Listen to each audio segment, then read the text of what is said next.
Minivan na mura, sulit talaga. Sakto sa pamilya, sa negosyo'y bida.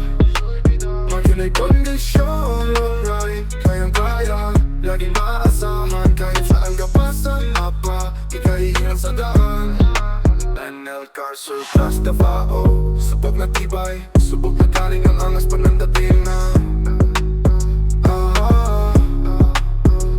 Lagi na'y kondisyon, loral, kayang galing, kayang maasahan. Mayong adlaw mga ka-NL Surplus, karon na adlaw is na tayo unit ni release.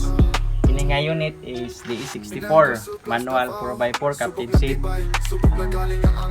Sini power mirror ni siya kay kung adjust ka na nasa right side, and naka power window, and kini nga setup is naka-loaded setup nga pang off-road style siya. And since the package sa unit is pang off-road man, ato ni siyang gilita ko 2 inches nga itong ibutang nga gligid nga all terrain. Muli request ni buyer gusto siya og dili kayo siya saba magdagan. Ang mags ngayang napili is mauni, and ang fender na atong gibutang is pang off-road fiber ni siya nga fender niya. Sa tubangan ato po ni siyang gibutangan og hood chrome,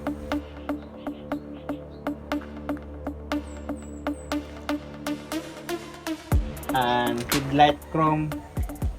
Apil na po na sa package ang paglight frame o ang paglight niya, and naka grill lights. Kini nga unit is keyless entry ni siya mga ka-NL Surplus niya. Headlight ni sir valve is naka LED. Hayag kini siya nga LED nga atong napili para sa unit ni sir.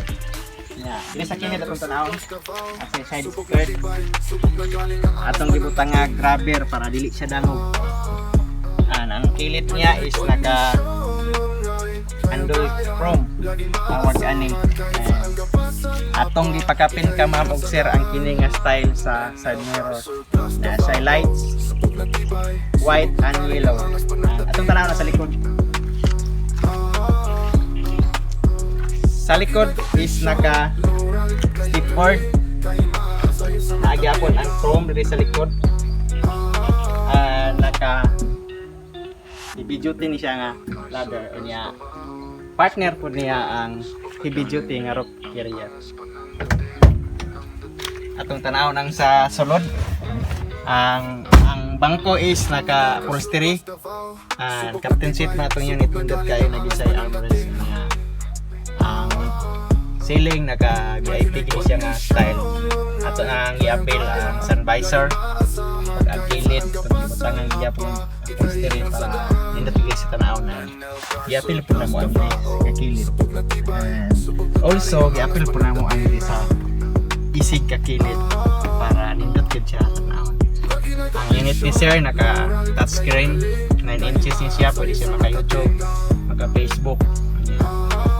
Ang iyapong unit is na dashcam yang ipabutang.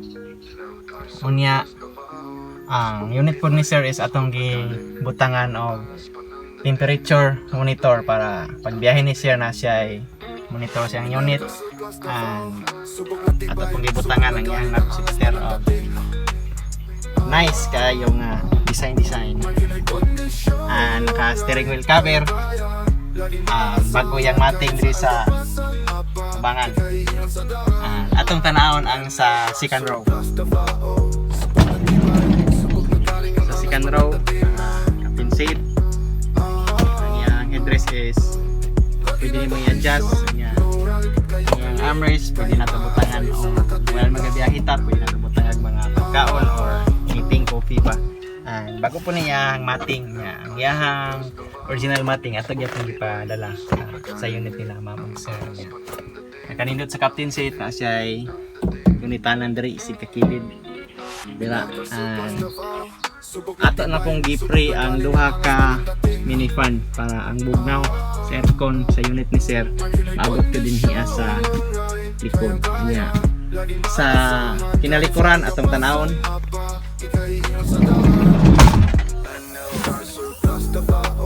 ni sa likod mga ganyan surplus is naatay gibutang diri ang duha ka extension box nga pwede lingkuran og duha ka tao gagmay. And then ang unit ni sir ipakapina na to iyahang cover para di siya initan, di po siya mabasa og ulan. Kini siya pwede po ni siya nimbutang ag tools or uban pang mga gamit sa sakyanan. Ang kilid sad mga door pads ato po nang gi-appeal o upholstery. Laging maasahan kahit saan pa sa hapa, ikahiyan sa daan.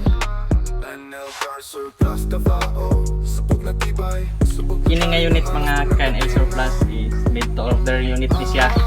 Ang owner ani nga unit is taga mainit. Nagungkuran Davao de Oro. Sir, ma'am, daghang salamat sa inyong paghulat.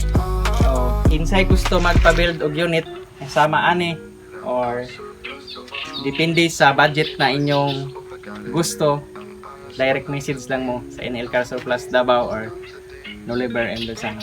Daghang salamat. Dalaygon ang Diyos. NL Car Surplus Davao.